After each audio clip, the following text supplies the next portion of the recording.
Hello, everyone.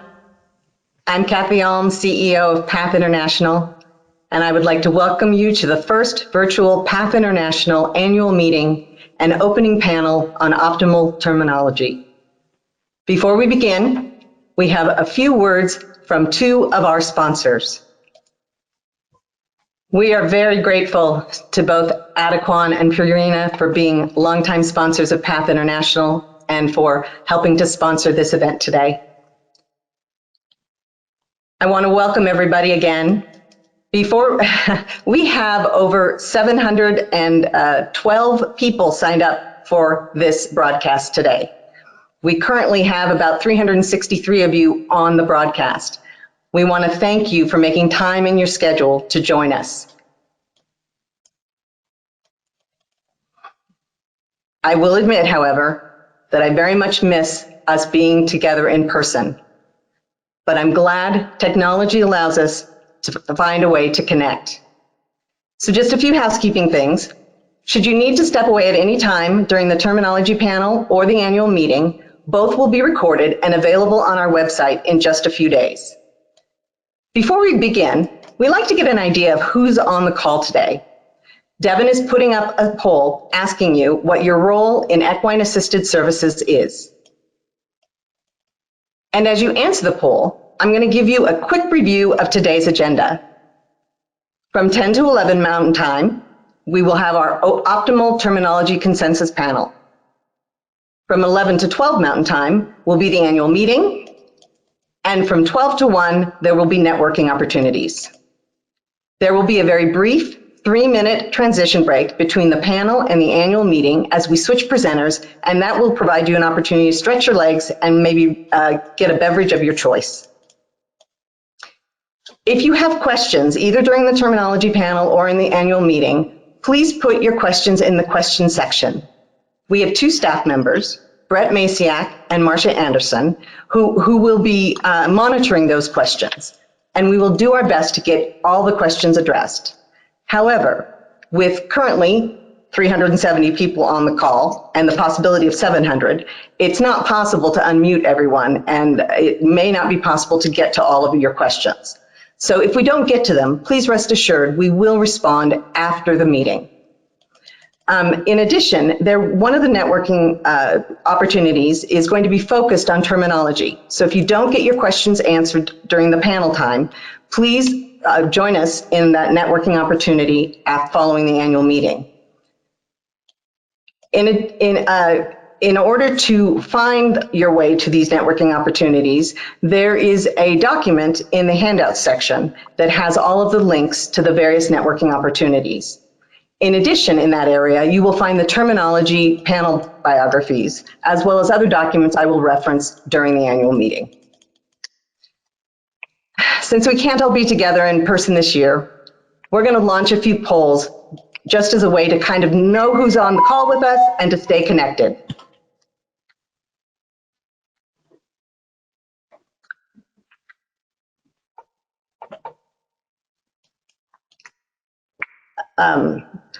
I'm sorry, I just saw a message come through that at least one person couldn't hear me.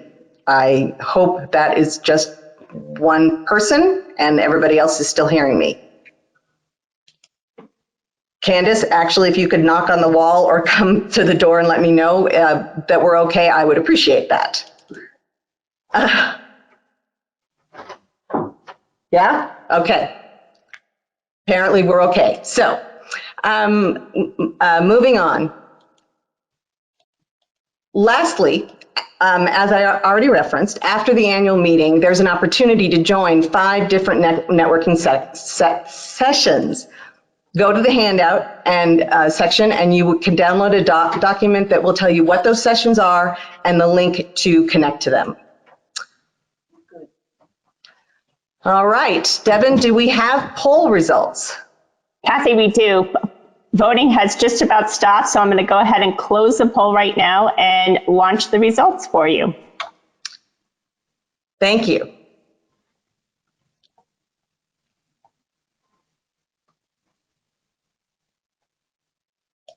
Do you see those results on your screen, Kathy? I do not. Oh, yes, I do. I got lost in the bubbles.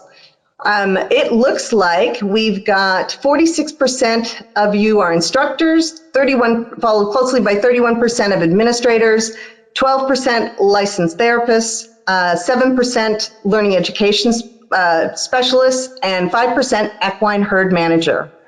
It is great to have all of you on the call and great to have an understanding of the different roles you play. I recognize, however, that many of you hold more than one role in your center. But thank you for letting us know what your primary role is. And now Yeah, is my... I'm going to hide that poll for you now. Okay. And now it is my real pleasure to introduce our facilitator for today's panel. We're very fortunate to have Dr. Margaret Harrell moderating for us. In addition to her current role as Chief Program Officer at the Bob Woodruff Foundation, she has a career of research behind her and was also a senior appointee in the Obama administration. So she brings the multiple perspectives of funder, researcher, and policymaker.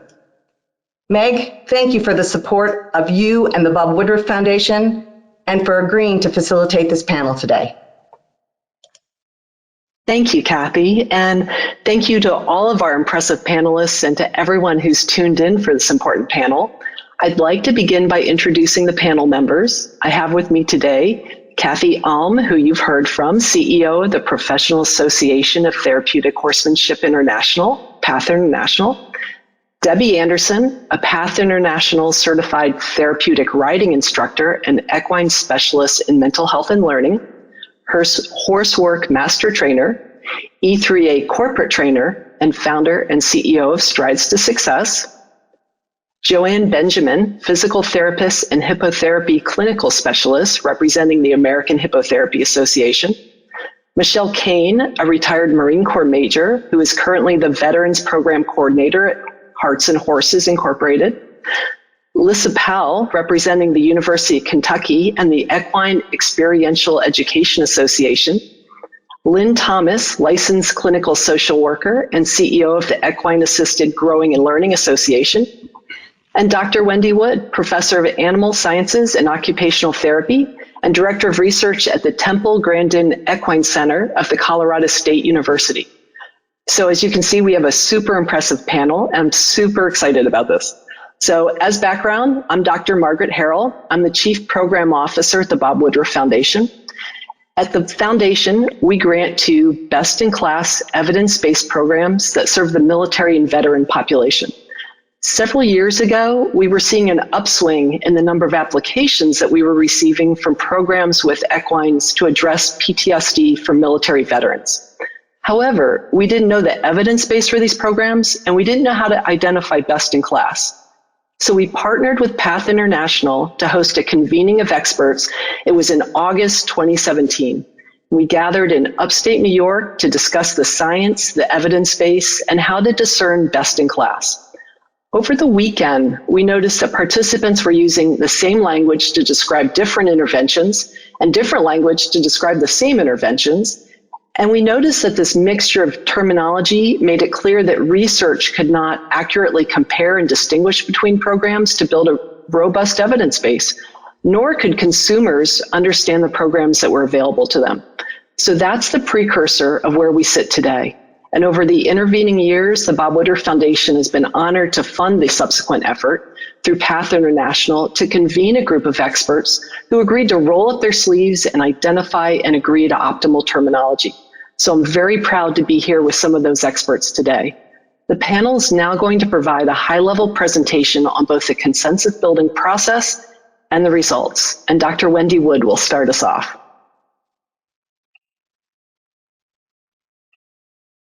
Well, good morning, everyone. I'm very happy to be here virtually. To our knowledge, the consensus building process that's illustrated on this slide is the most inclusive, sustained, systematic, and comprehensive effort that has yet to be undertaken in the United States to address problems of imprecise and unclear terminology pertaining to services that incorporate horses to benefit people. We're very pleased to tell you that this process has now culminated in a soon-to-be published article in the Journal of Alternative and Complementary Medicine, a very rigorous journal that details all resulting recommendations and their supporting rationales and goes into depth on the process. So this process was inclusive, systematic, sustained, and comprehensive because it followed these 6 progressive steps over a 2-year period of time. Step 1 was initiated in 2018 when Path International obtained funding from the Bob Woodruff Foundation to support the consensus building process and convened a working group of 5 leaders who are today's panelists and also authors on the article that's about to come out.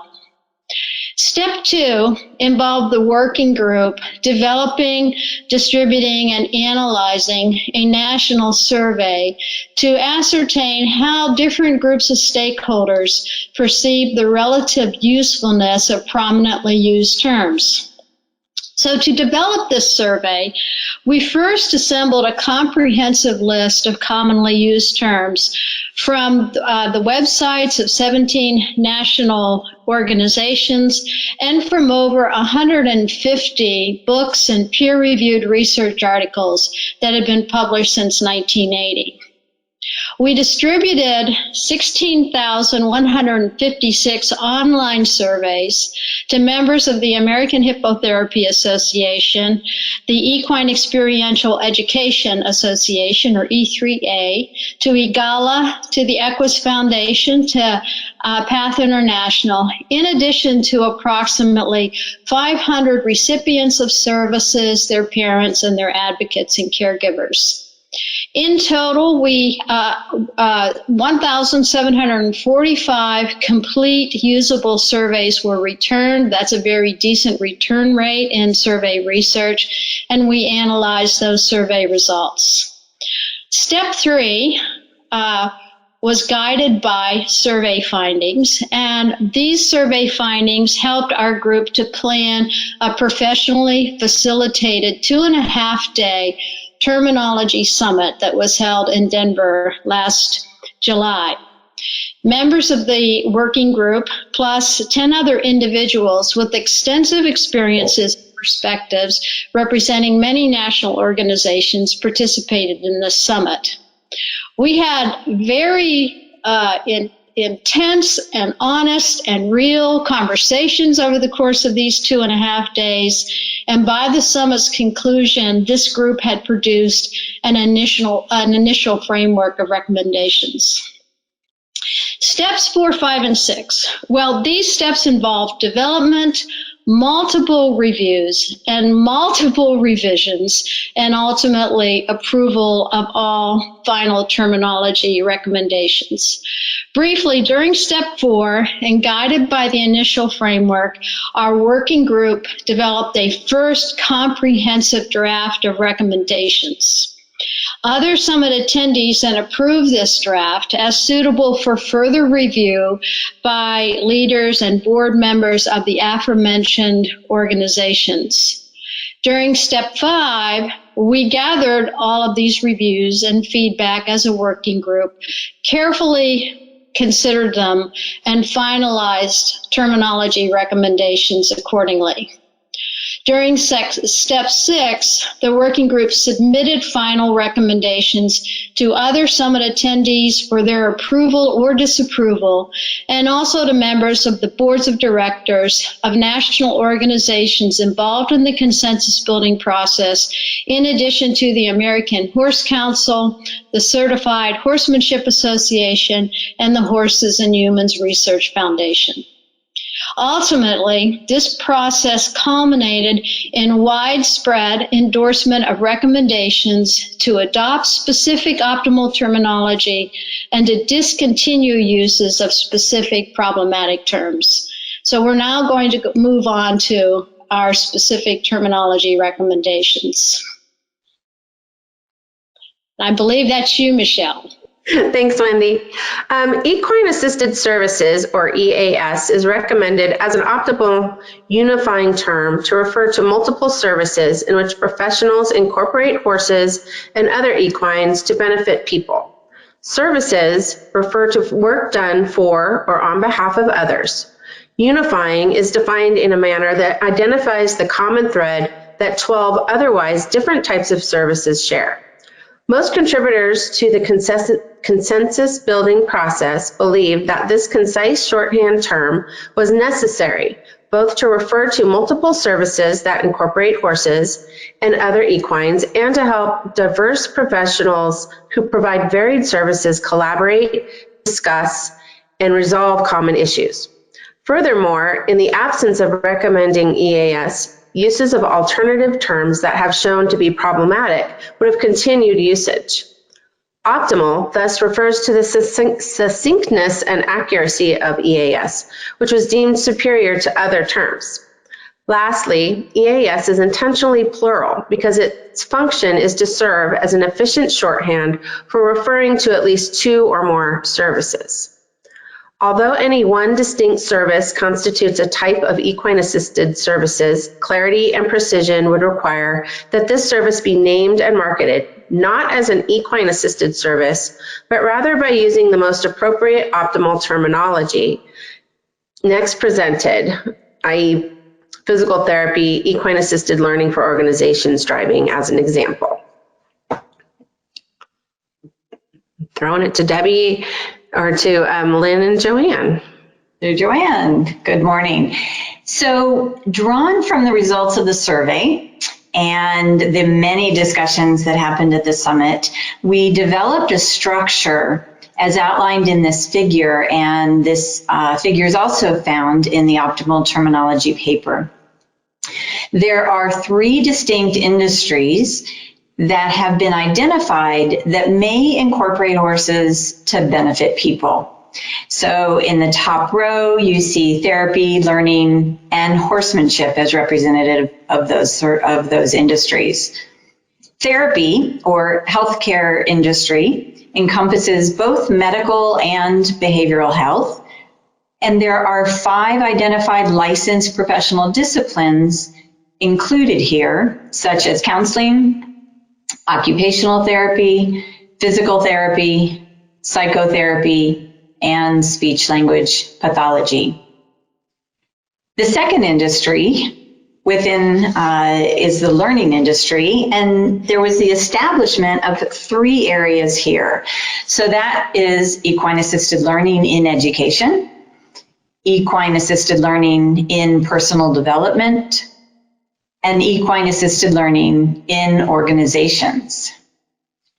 And the third industry, horsemanship, or the equine industry, is taking existing disciplines such as horseback riding, carriage driving, and vaulting, and delineating areas identified here as adaptive equestrian sport, adaptive riding or therapeutic riding, and we'll discuss that terminology in a bit, driving, and interactive vaulting.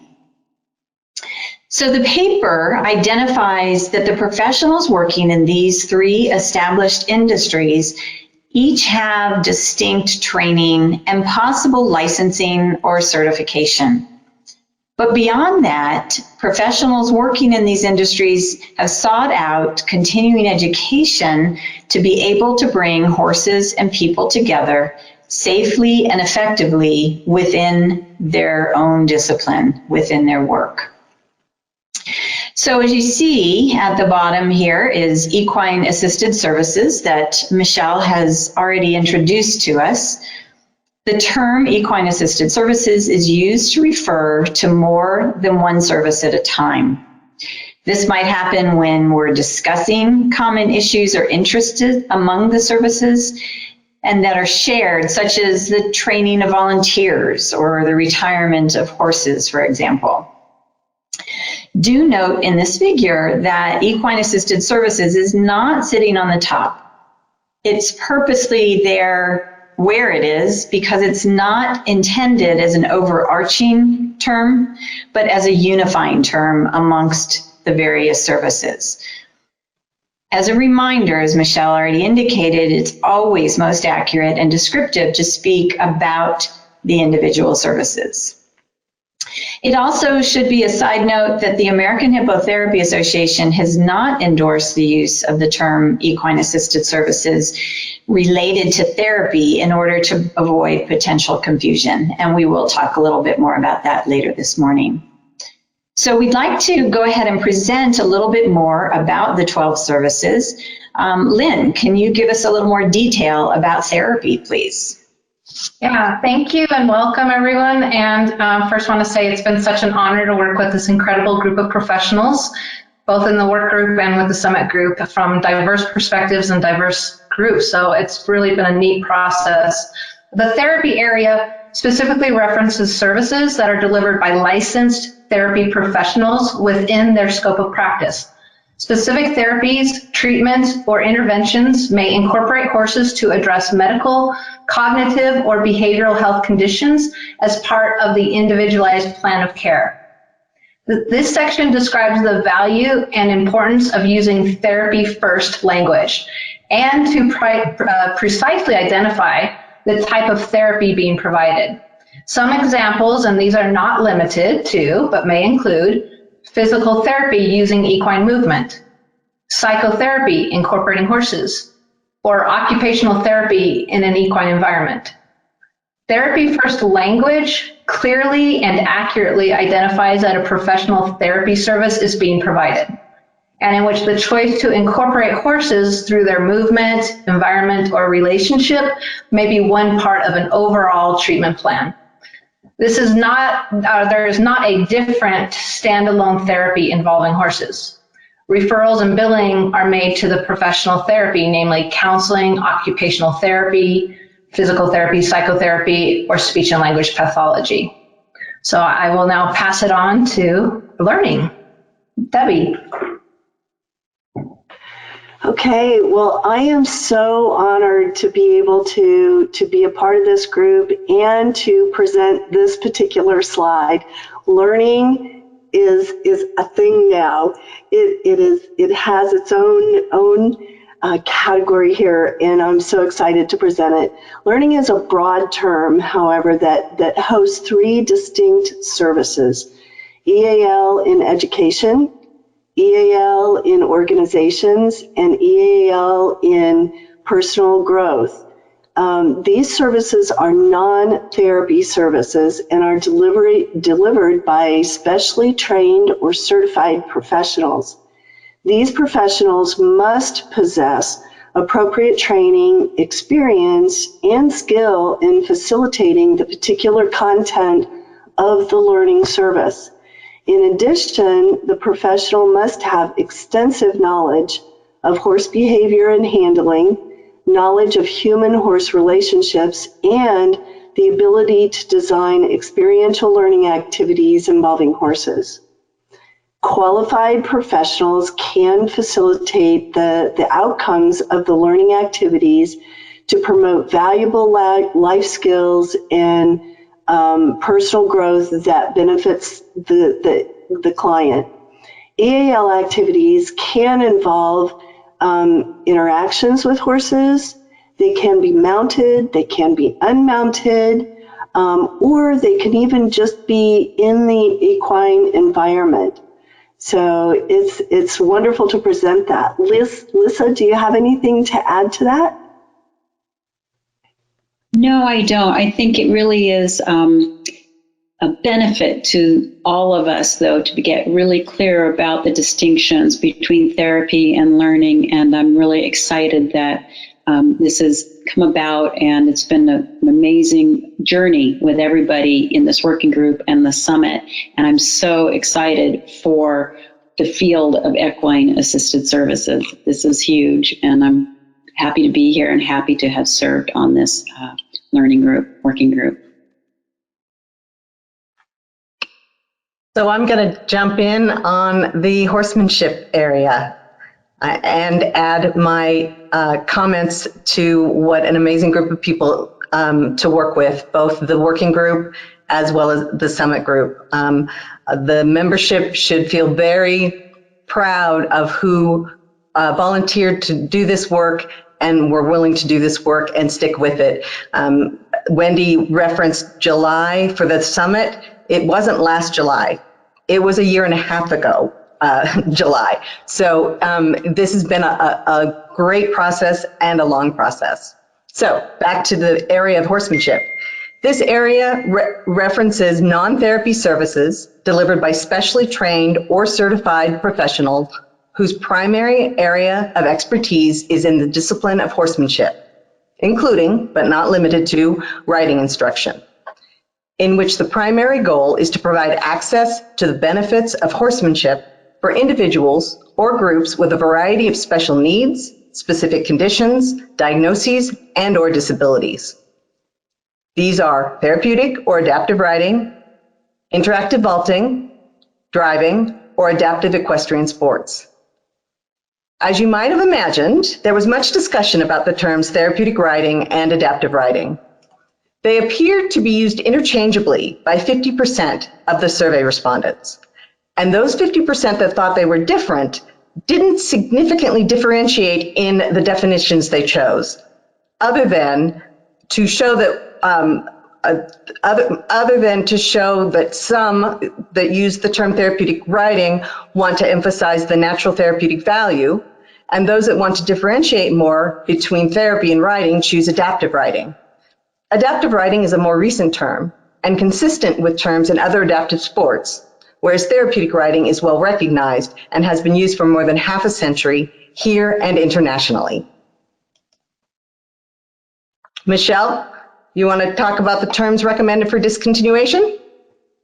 Yes, so as I mentioned earlier when discussing the unifying term of equine assisted services, there have been some terms that have been problematic. We came up with a list, and these terms listed are problematic as they don't specifically describe the type of service provided and contribute to the current confusion. Especially equine therapy, equestrian therapy, and horse therapy. Those are especially problematic because it names something that really doesn't exist and is not specific to the type of service being provided. Okay, I'll jump back in now. So those are the highlights from the soon-to-be-published Optimal Technology paper. And this is really a first step. It's a guide for organizations and for individuals to promote consistent terminology to reduce confusion. And that's confusion amongst consumers, researchers, funders. And I think from this presentation that you've gotten a sense for the rigor, the thoughtfulness, and the care that's gone into this process. The panel's now going to address some questions. I have a few to begin with. I also have one eye on the questions field in this platform, so please do type your questions into the question field. Note that it's different from the chat field. So I think, Kathy, this one is best, this question best goes to you first, although I do note that we'd really like this to be a conversation, so if anybody else has something to add. But Kathy, so what now? What are the expectations of starting to use these terms? And I can think about time frame, marketing materials, potentially cost issues. Do you want to respond to that? Sure, I would love to, Meg. Thank you. I would expect that most organizations will have their own rollout plan. Once the optimal terminology consensus document has been published, we'll be able to share that with everyone, and that is supposed to happen very soon. PATH International has already come up with our own rollout plan to you, the members.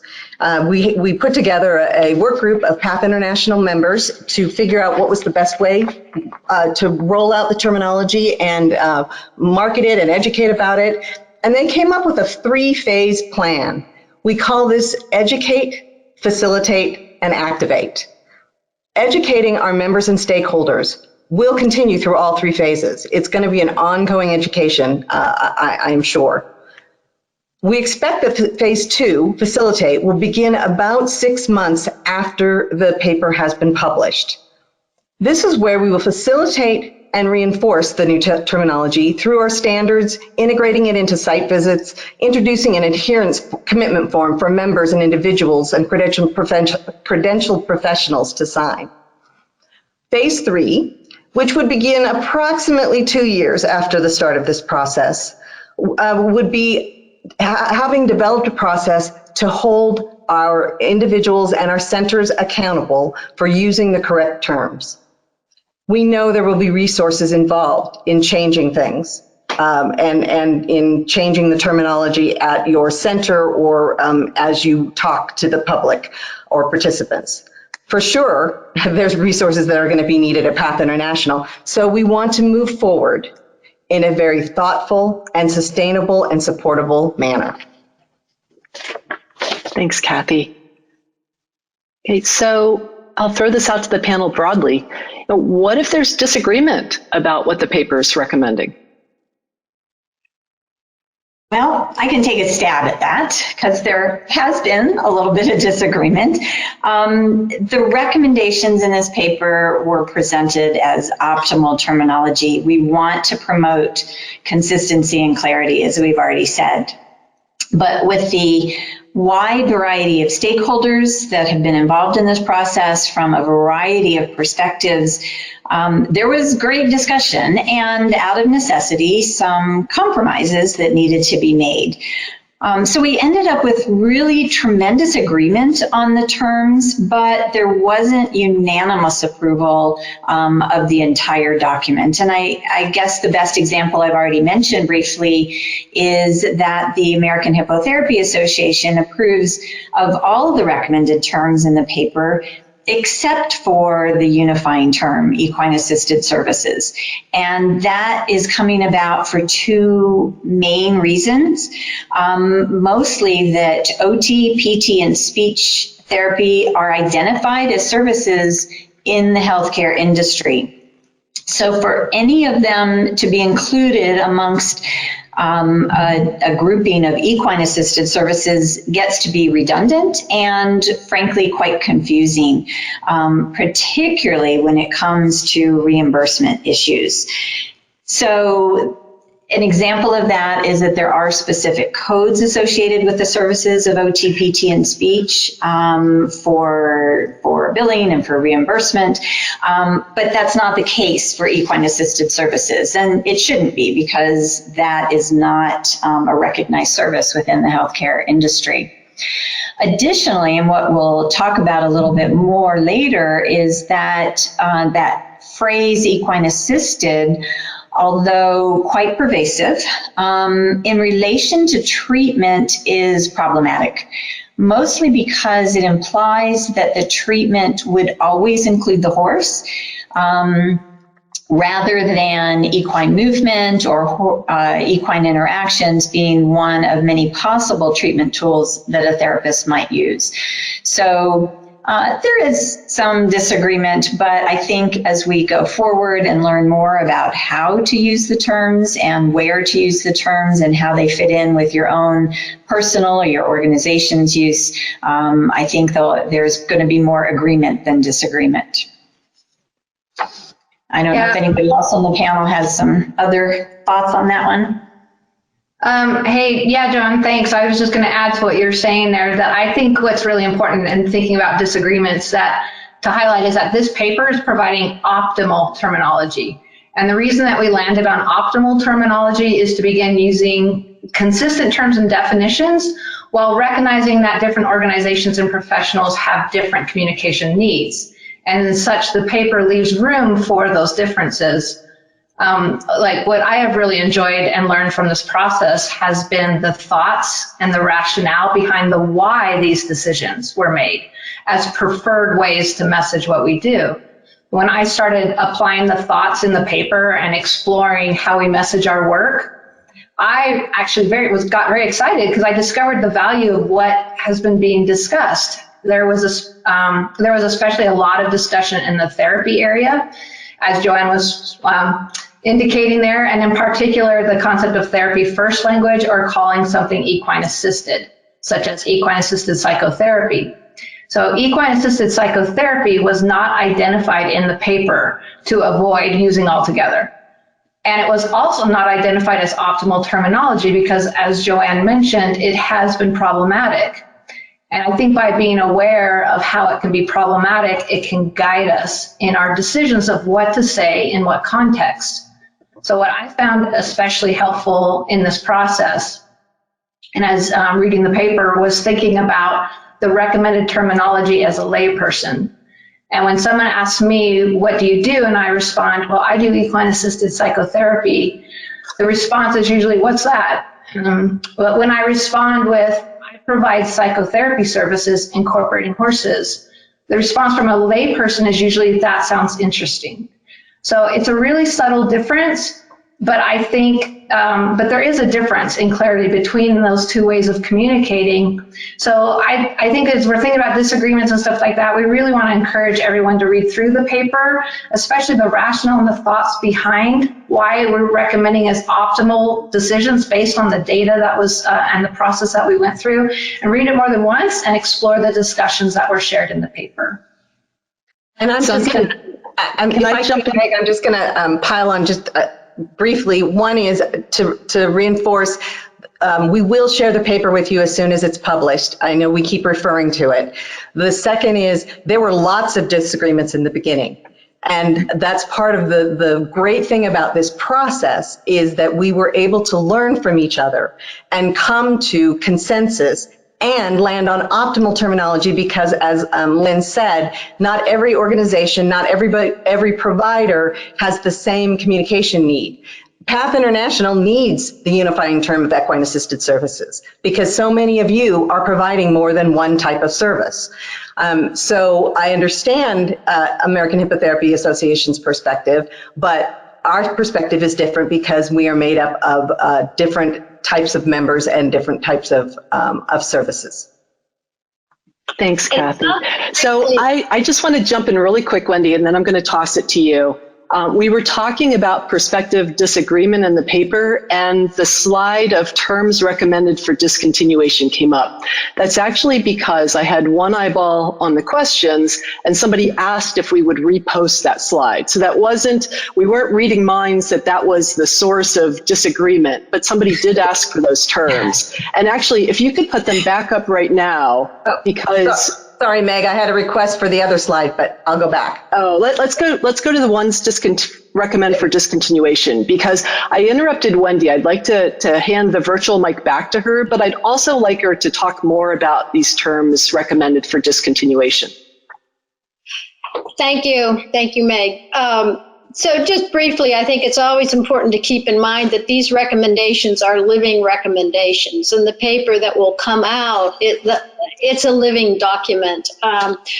I'm kind of blown away by the amount of consensus that we have achieved, but as we've noted, it wasn't unanimous. And so we really encourage people to monitor the impact of any of these recommendations, and we absolutely anticipate that a further process to come back together with new evidence will be important in the foreseeable future.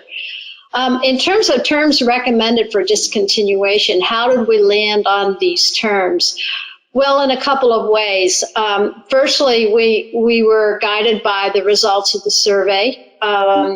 We were also guided by the summit discussions, in which adverse impact of specific widely used terms were extensively discussed, and we were guided by our review of the literature. So all of these sources highlighted numerous problematic impacts of specific widely used terms and provided us with very thoughtful rationales for recommending their discontinuation.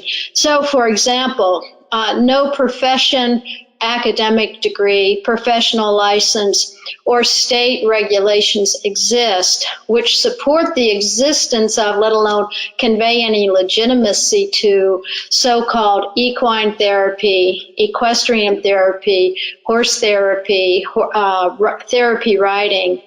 And when providers have used these terms that lack precision, clarity, and transparency, then it's consumers who have had difficulty identifying and accessing the service that best meets their needs and best ensures their safety. It's also quite clear that when researchers publish studies on generically labeled services and call them, for example, equine-assisted therapy, then the problems of confusing and ambiguous terminology are just further amplified in the literature. It gives rise to even more inconsistent use of terms. Specifically with respect to equine-assisted activities and therapy, which is often abbreviated as EAT, we came to the conclusion that this term is now has become quite dated because it does not recognize specific services that relate to the broad area of work, of learning. This term has also been erroneously used and interpreted to mean that all services that comprise EAT are all boil down to a one single form of therapy, which is of course wrong.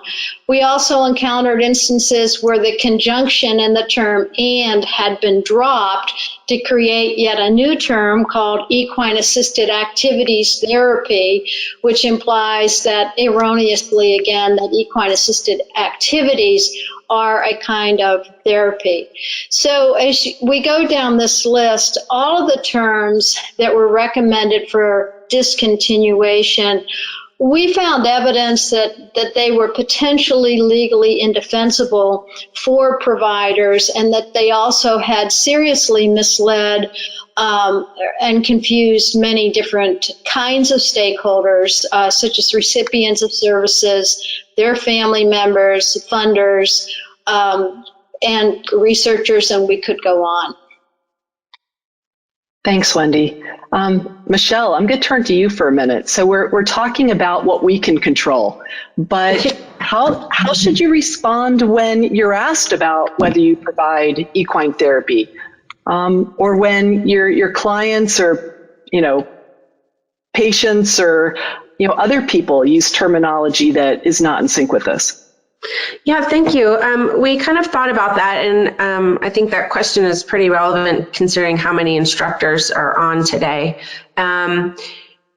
I feel like a response should just be, kind, because they're just kind of putting together in their mind, I want to work with a horse, and I feel like I need some sort of a therapeutic.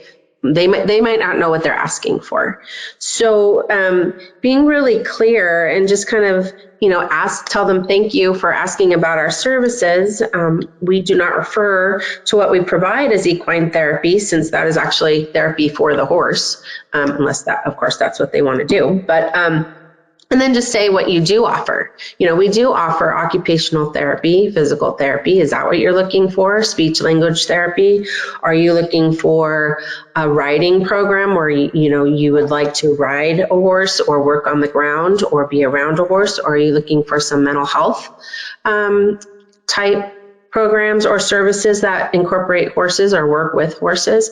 And so kind of getting to what the person is really looking for and maybe helping them find what they're looking for, and then incorporate the correct terminology for that service if your center provides it or if you provide it as an instructor, or refer them to an occupational, physical, or a therapist that will help them with what they're needing.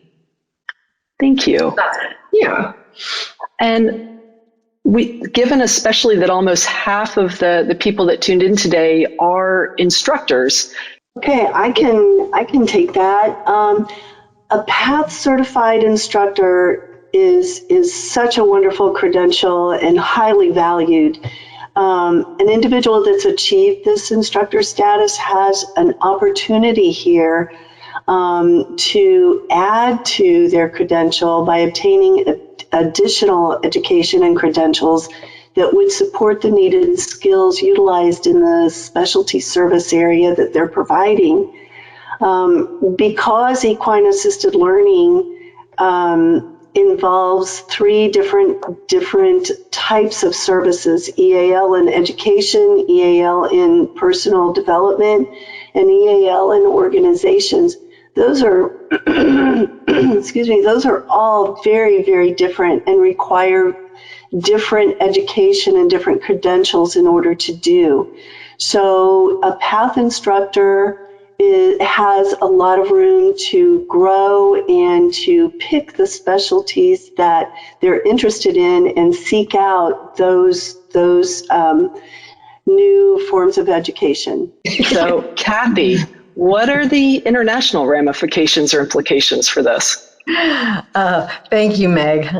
That's a great comment.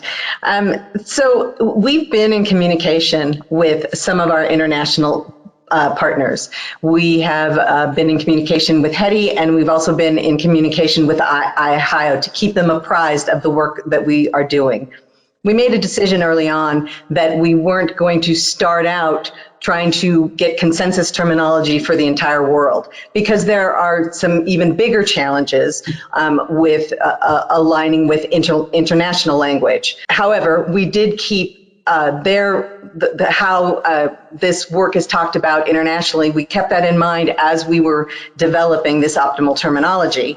One of the biggest challenges to aligning with international language is the use of the terms hippotherapy and hippotherapist, which have a great deal of use internationally and recognition, but it is in direct conflict with our therapy first language. And the therapy first language is the conclusion we came to because we recognized the therapy needs to be identified first, partly for reimbursable possibilities, but also so that it's clarity about what kind of service the participant, or in that case, a client, is receiving. But part of the reason we landed on equine assisted services as a unifying term was to be in alignment with animal assisted interventions, which is a term widely used in the United States as well as internationally. So we will continue to work with our international partners. Like I said, we've kept them apprised and have been open to, if they want to use this information as to inform the work they're doing in trying to build, because they're trying to build consensus terminology as well. Thank you. So I see a couple questions, people concerned about how they've named their center or their organization. So what if their name does include terms that you're recommending for discontinuation or have therapy? Joanne, do you want to take that first? Sorry. Sure. So I think this is an awesome jumping off point for all of us in the advent of looking at language and looking how we identify not only what we do, but the names of the facilities that we work at. And so I think this is a chance to do a good self-assessment of how clearly you as a provider or your facility represents itself. So if you have therapy in your name, for example, but there are no therapy services, or there's not an actual therapist who is involved in the facility, this is a flag to yourself that you might be misrepresenting what services that you do offer. And I think we've already touched on some of the problems that could arise from that, such as a loss of potential clients who are looking for something that's not therapy, but if they see therapy in the name, they're not going to call you up. And certainly the potential for some fraudulent practices by appearing to provide therapy when none really exists. On the other hand, if you have a facility with therapy in your name, but it is only one of many services that you offer, you may really want to assess whether or not you're underrepresenting the non-therapy services. So again, I think it's a really ripe opportunity to assess how you're using language, what your name really says about what you offer, and make those changes that are going to most benefit both you and the clients that are seeking out your services. And I'm going to add directly for PATH International members that PATH International and myself, we're dedicated to helping and educating everybody on the optimal terminology and why it makes such a big difference in all the ways that I know that we've already said. And we're dedicated to working with you if you do indeed need to look at changing your name. Don't know if you everybody on the call knows this, but PATH International went through a name change. I think it's now 7 years ago. So we're familiar with doing that kind of work. But regardless of what it is that you might need to change because of the optimal terminology, there is time. This is not something that we expect to happen overnight. And we are here to support you and help you. And honestly, if I had my way, find a way to build up a fund to actually help you financially if any of the changes cost you money. So that's in the back of my mind. Haven't done anything on it yet, but it's there for the future. Well, I'll just briefly say, going back to the article, that this journal does publish internationally. It is the article will be published open access, which means that anybody anywhere in the world that has the link will be able to download the entire PDF of the article. So we're really hoping that the article will help to kind of spread the word nationally and internationally on these recommendations. Thank you, Meg. Okay, I have to do my shift from panelist to the annual meeting. I guess before I do, I just want to publicly thank each and every one of the working group. The hours each of you put in, the dedication that you showed, the conversations you were willing to have, because each of you often needed to be representing an organization or representing a particular perspective, and you may or may not have felt the same way, but you did a great job of making sure that those organizational and different perspectives were brought to the table so that we could continue to talk through it to figure out the best place to land for the optimal terminology. So I just want to publicly thank each and every one of you for I should count it up, probably thousands of hours that you put forth on this project.